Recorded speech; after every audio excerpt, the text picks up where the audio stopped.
Bismillahirrahmanirrahim. Assalamualaikum warahmatullahi wabarakatuh. Salam sejahtera bagi kita semua. Shalom, Om Swastiastu, Namo Buddhaya, salam kebajikan. Semoga kita selalu diberkahi nikmat kesehatan dan senantiasa dilindungi oleh Tuhan Yang Maha Esa dimanapun kita berada. Yang sama-sama kita hormati Ibu Tri Frida Suryati, SE, MSI, selaku dosen pengampu mata kuliah Ekonomi Mikro yang telah memberikan kami kesempatan untuk menyampaikan materi pada kali ini, yaitu tentang teori produksi dan kegiatan perusahaan. Baiklah, sebelumnya perkenalkan kami dari kelompok 1 mahasiswa Universitas Muhammadiyah Mamuju, Fakultas Ekonomi dan Bisnis jurusan Manajemen. Yang beranggotakan yaitu Wahyuni Sariapti, saya sendiri, Zahra Yunita, Nur Fauzia Udin, Risnawati S, dan Nur Azilah. Baiklah, langsung saja agar lebih barokahnya presentasi pada kesempatan kali ini, marilah kita sama-sama membukanya dengan melafazkan basmalah. Bismillahirrahmanirrahim. Baik, marilah kita menyimak dan mendengarkan pemaparan materi dari presentator pertama kepada Zahra Yunita. Disilahkan. Pada slide pertama, seperti yang kita ketahui, makanan, minuman, pakaian, dan semua yang kita gunakan sehari-hari itu merupakan hasil produksi. Bahkan sesuatu yang bukan berupa barang, seperti jasa misalnya, itu juga merupakan hasil produksi. Baik berupa barang jadi ataupun barang setengah jadi. Adapun menurut Sofyan As-Sauri pada tahun 2008, produksi adalah kegiatan yang mentransformasikan semua konektivitas untuk menghasilkan kegiatan atau aktivitas sehingga output ataupun inputnya dapat menghasilkan barang atau jasa serta kegiatan yang dapat mendukung keberlangsungan hidup manusia. Selanjutnya pada slide kedua tentang perusahaan. Nah, apa itu perusahaan? Perusahaan ialah tempat di mana terjadinya kegiatan produksi sebuah barang atau jasa. Dalam sebuah perusahaan, semua faktor produksi berkumpul, mulai dari tenaga kerja, modal, sumber daya alam, dan juga kewirausahaan. Definisi perusahaan bisa juga ditemukan dalam Undang-Undang Nomor 3 Tahun 1982, Pasal 1, huruf B, tentang wajib daftar perusahaan. Dikemukakan bahwa perusahaan adalah setiap bentuk usaha yang menjalankan setiap jenis usaha yang bersifat tetap dan terus-menerus, dan yang didirikan, bekerja, serta berkedudukan dalam wilayah negara Republik Indonesia untuk tujuan memperoleh keuntungan dan laba. Jadi, dalam undang-undang ini, isinya itu mengemukakan kalau perusahaan adalah satu badan usaha di wilayah Negara Kesatuan Republik Indonesia yang berdiri dan berjalan dengan menghasilkan laba. Lalu pada slide ketiga, organisasi perusahaan dapat dibedakan menjadi 3 bentuk organisasi yang pokok, yaitu perusahaan perseorangan, firma, dan juga perseroan terbatas. Di samping itu ada pula bentuk organisasi perusahaan lainnya, ialah perusahaan negara atau BUMN dan koperasi. Baik, yang pertama ada perusahaan perseorangan. Nah, perusahaan perseorangan adalah perusahaan yang terbanyak jumlahnya dalam setiap perekonomian karena kebanyakan dari usaha ini dilakukan secara kecil-kecilan, yaitu modalnya tidak terlalu besar, dan begitu pula halnya dengan jumlah produksi dan hasil penjualannya. Perusahaan perseorangan sendiri di Indonesia dapat ditemukan dengan mudah. Biasanya jenis usaha ini digunakan dalam skala kecil atau menengah atau sebagai batu pijakan untuk membangun perusahaan yang lebih besar nanti di kemudian hari. Pada slide kelima ada contoh perusahaan perseorangan. Bisa dilihat seperti pada gambar, itu merupakan salah satu contoh perusahaan perseorangan yang ada di tempat tinggal saya, di mana orang tersebut mempunyai usaha mengelola produksi bahan mentah seperti kacang kedelai yang diubah menjadi tahu atau lahan setengah jadi yang siap untuk dipasarkan. Kemudian contoh berikutnya adalah sebuah warung makan yang mengelola bahan setengah jadi untuk menjadi bahan atau produk siap jadi untuk dikonsumsi para konsumen. Masih banyak lagi contoh dari perusahaan perseorangan ini, misalnya seperti pedagang kaki lima dan juga toko kelontong. Secara garis besar, perusahaan perseorangan mengacu pada usaha yang dijalankan oleh seseorang. Dengan demikian, tanggung jawab berjalannya perusahaan tergantung pada seseorang tersebut. Perusahaan perseorangan tentu saja memiliki kelebihan dan kekurangan. Yang pertama yaitu kelebihannya ialah kebebasan yang dimiliki oleh pemiliknya sepenuhnya, menguasai perusahaan tersebut dan dapat melakukan apapun yang dianggapnya dapat menguntungkan perusahaan. Dan yang kedua, pemilik tersebut akan lebih giat berusaha. Selanjutnya, kekurangan dari perusahaan ini diantaranya keberlangsungan perusahaan tersebut tidak terjamin karena sangat bergantung kepada pemiliknya. Apabila terjadi hal yang tidak terduga terhadap pemilik perusahaan tersebut, seperti sakit keras, meninggal, atau sebab lainnya, maka jalannya perusahaan dapat terancam bahkan berhenti total. Dan cukup sulit untuk mengembangkan perusahaan tersebut karena modalnya yang terbatas. Pemilik tentu dapat melakukan kredit, namun kuantitasnya tentu tidaklah banyak. Yang kedua ada perusahaan firma atau perkongsian. Firma itu sendiri berasal dari bahasa Belanda yaitu Vennootschap under firma, yaitu sebuah bentuk badan usaha untuk menjalankan usaha antara dua orang atau lebih yang disebut firman. Jadi organisasi perusahaan seperti ini adalah organisasi perusahaan yang dimiliki oleh beberapa orang dan sudah bersepakat untuk secara bersama menjalankan usaha dan membagi keuntungan yang diperoleh berdasarkan perjanjian yang telah disepakati bersama. Modal perusahaan pun dikumpulkan dari anggota-anggota perkongsian itu sendiri. Namun ada kalanya mereka juga meminjam modal dari lembaga-lembaga keuangan. Selanjutnya, pemaparan materi yang kedua akan dilanjutkan oleh Nur Fauziauddin. Kepada Nur Fauziauddin, disilahkan. Slide selanjutnya, di mana perusahaan firma mulai bermunculan di Indonesia dan memberikan kontribusi baik terhadap perekonomian negara. Firma dapat terdiri dari beberapa anggota yang tergabung dalam suatu kelompok dan menjalankan kerjasama untuk mensukseskan aktivitas perusahaan. Adapun contoh perusahaan firma di Indonesia itu seperti perusahaan Nike, merupakan salah satu perusahaan firma asal Amerika Serikat dan sudah terkenal namanya di Indonesia. Perusahaan ini menyediakan seperti sepatu, pakaian, dan alat olahraga yang telah memiliki brand besar dan terkenal di dunia. Perusahaan ini juga sering menjadi sponsor olahragawan terkenal yang tentunya menjadi salah satu keunggulan tersendiri. Nah, perusahaan inilah yang menjadi salah satu perusahaan firma yang ada di Indonesia. Saat ini, banyak sekali cabang dari perusahaan Nike yang dikelola dan diproduksi di Indonesia. Pada dasarnya, perusahaan ini terpusat di Amerika Serikat, namun pada pelaksanaannya juga tetap harus disesuaikan dengan prosedur yang berlaku. Sama seperti badan usaha lainnya, firma juga memiliki kelebihan dan kekurangan. Yang pertama itu ada kelebihan dari perusahaan firma atau perkongsian itu untuk memperoleh modal yang lebih banyak. Badan usaha firma jumlahnya lebih banyak dibandingkan dengan usaha perseorangan. Maka dari itu, firma akan lebih mudah mengembangkan bisnis.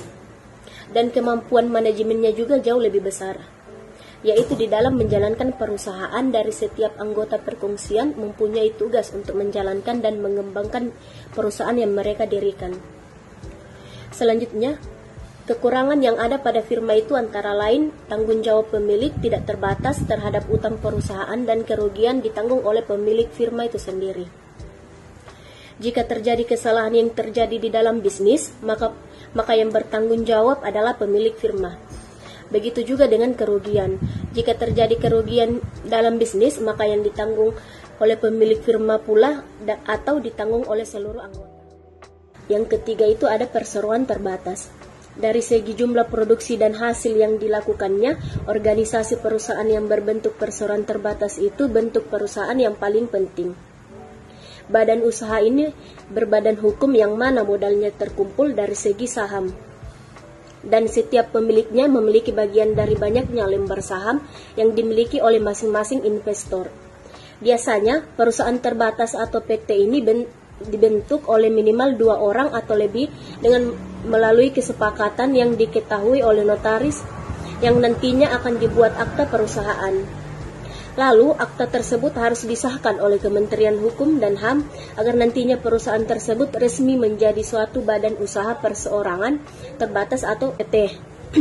Bisa dilihat gambar yang tertera itu merupakan salah satu contoh perseroan terbatas. Sekali lagi saya ingatkan bahwa setiap jenis badan usaha pasti mempunyai kekurangan dan kelebihannya sendiri. Kelebihan dari bentuk PT ini diantaranya pemegang saham bertanggung jawab terbatas terhadap hutang perusahaan. Kelangsungan hidup perusahaan lebih terjamin. Kenapa lebih terjamin? Ya karena seperti yang sudah kita bahas bersama, bahwa perusahaan PT adalah perusahaan yang sudah mengantongi badan hukum. Sehingga kelangsungan hidup perusahaan tersebut akan terjamin walaupun ada pergantian milik perusahaan, serta mudah mendapatkan tambahan modal. Selanjutnya, kekurangan yang terdapat pada perseroan ini adalah proses pendiriannya membutuhkan waktu yang lebih lama, serta biaya yang lebih besar dibandingkan dengan pembentukan badan usaha lainnya. Kurang terjaminnya rahasia perusahaan dan merupakan subjek pajak tersendiri, dan dividen yang diterima pemegang saham akan dikenakan pajak. Ada 3 jenis organisasi perusahaan yang telah dijelaskan sebelumnya adalah organisasi perusahaan yang meliputi sebagian besar perusahaan yang ada di berbagai perekonomian.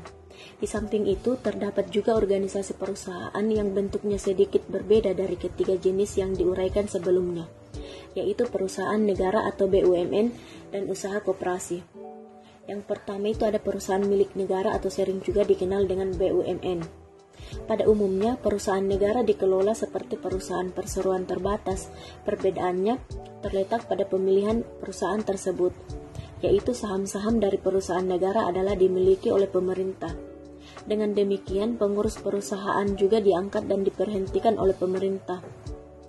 Di hampir setiap negara, perusahaan pemerintah biasanya menjalankan kegiatan menyediakan jasa-jasa yang menjadi kebutuhan pokok masyarakat seperti perusahaan menyediakan listrik, air, hiburan radio, dan televisi. Di samping itu, banyak pula yang menjalankan kegiatan-kegiatan yang bersaing dengan kegiatan swasta, salah satunya adalah perusahaan perkebunan.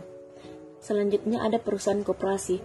Menurut Undang-Undang Nomor 17 Tahun 2012 tentang perkoperasian, koperasi yaitu badan hukum yang didirikan oleh orang perseorangan atau badan hukum koperasi dengan pemisahan kekayaan para anggotanya sebagai modal untuk menjalankan usaha yang memenuhi aspirasi dan kebutuhan bersama di bidang ekonomi, sosial, dan budaya sesuai dengan nilai dan prinsip koperasi.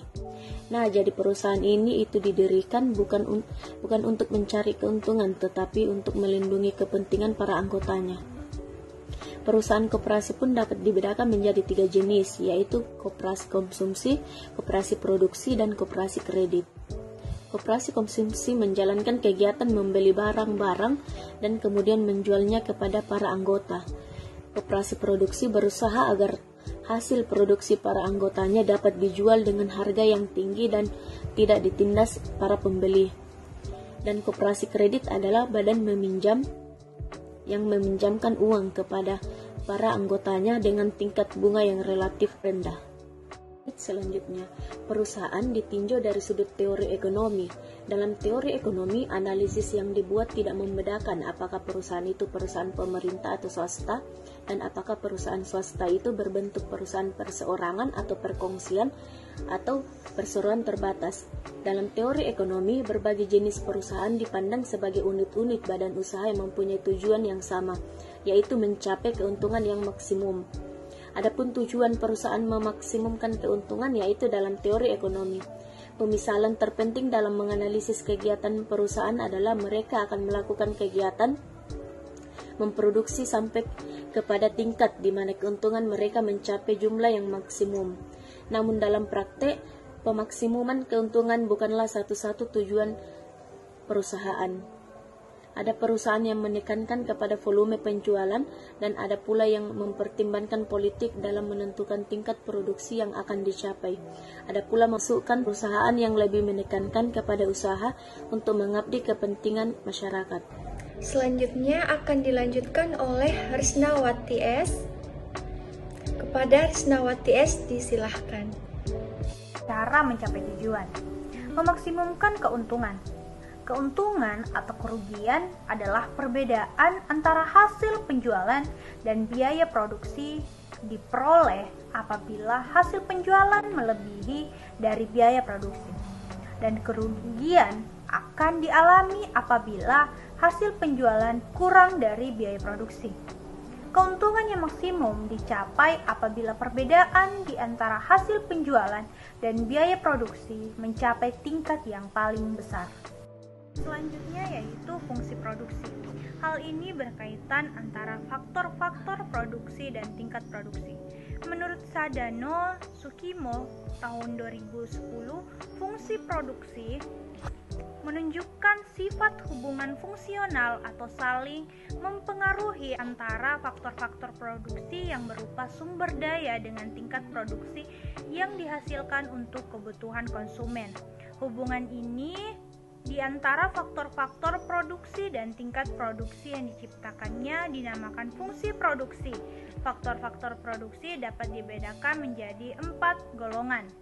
Selanjutnya yang pertama yaitu tanah. Faktor produksi ini disediakan oleh alam, meliputi tanah, berbagai jenis barang tambang, hasil hutan, dan sumber alam lainnya yang dapat dijadikan modal. Kedua, tenaga kerja adalah semua yang bersedia dan sanggup bekerja. Berdasarkan umur, tenaga kerja dibagi 3. Yang pertama, penduduk di bawah usia kerja, yaitu di bawah 15 tahun. Yang kedua, golongan antara 15 sampai 64 tahun. Yang ketiga, golongan yang sebenarnya sudah melebihi umur kerja di atas 65 tahun. Faktor produksi berupa tenaga kerja ini adalah manusia atau SDM yang mempunyai keahlian dan keterampilan, yang dibedakan lagi menjadi 3 golongan, yaitu tenaga kerja kasar adalah tenaga yang tidak berpendidikan atau berpendidikan rendah dan tidak memiliki keahlian dalam suatu bidang pekerjaan. Contoh, tukang sapu jalan, kuli bangunan, dan lain-lain.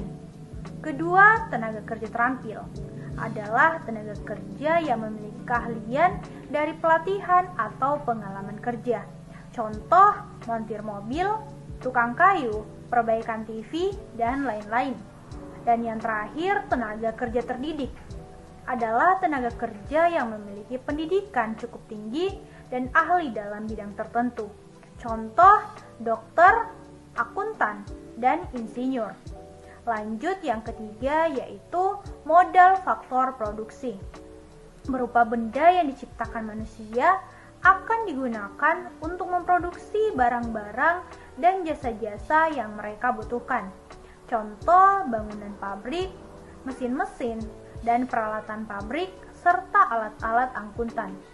Yang keempat atau yang terakhir, yaitu keahlian keusahawan atau pengusaha. Faktor produksi ini berbentuk keahlian dan kemampuan usaha untuk mendirikan dan mengembangkan keterampilan berupa benda yang diciptakan manusia dan digunakan untuk memproduksi barang-barang dan jasa-jasa yang mereka butuhkan.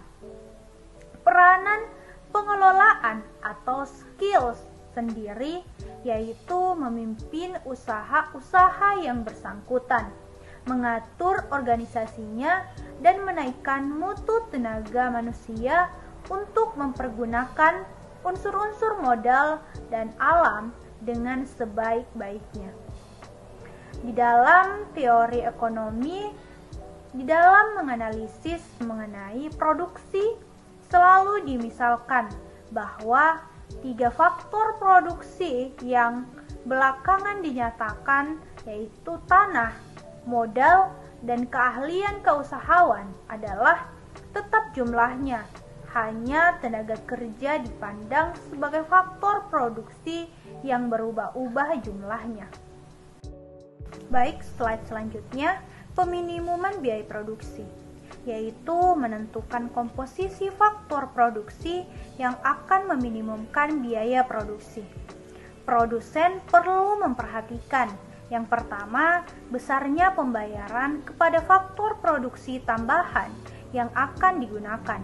Dan kedua, besarnya pertambahan hasil penjualan yang diwujudkan oleh faktor produksi yang ditambah tersebut. Baiklah, slide selanjutnya yaitu jenis-jenis fungsi produksi itu ada 3.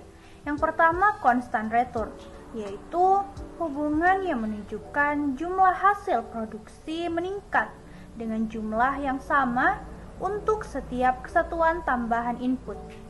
Kedua, interesting return, hubungan di mana kesatuan tambahan input menghasilkan suatu tambahan hasil produksi yang lebih besar dari kesatuan-kesatuan sebelumnya. Dan yang ketiga, decreasing return, hubungan yang mana kesatuan-kesatuan tambahan input menghasilkan suatu kenaikan hasil produksi yang lebih kecil dari kesatuan-kesatuan sebelumnya. Jenis-jenis fungsi produksi itu ada 3. Yang pertama, constant return, yaitu hubungan yang menunjukkan jumlah hasil produksi meningkat dengan jumlah yang sama untuk setiap kesatuan tambahan input. Kedua, interesting return, hubungan di mana kesatuan tambahan input menghasilkan suatu tambahan hasil produksi yang lebih besar dari kesatuan-kesatuan sebelumnya. Dan yang ketiga, decreasing return, hubungan yang mana kesatuan-kesatuan tambahan input menghasilkan suatu kenaikan hasil produksi yang lebih kecil dari kesatuan-kesatuan sebelumnya. Ke slide selanjutnya. Dalam menganalisis bagaimana perusahaan melakukan kegiatan produksi, teori ekonomi membedakan jangka waktu analisis kepada 2 jangka waktu, jangka pendek dan jangka panjang. Analisis ke atas, kegiatan memproduksi perusahaan dikatakan di dalam jangka pendek apabila sebagian dari faktor produksi dianggap tetap jumlahnya. Di dalam masa tersebut, perusahaan tidak dapat menambah jumlah faktor produksi yang dianggap tetap tersebut. Faktor produksi yang dianggap tetap biasanya adalah faktor modal, seperti mesin-mesin dan peralatannya. Sedangkan dalam jangka panjang, semua faktor produksi dapat mengalami perubahan. Ini berarti bahwa dalam jangka panjang, setiap faktor produksi dapat ditambah jumlahnya, kalau memang hal tersebut diperlukan. Di dalam jangka panjang, perusahaan dapat menyesuaikan dengan perubahan-perubahan yang berlaku di pasar.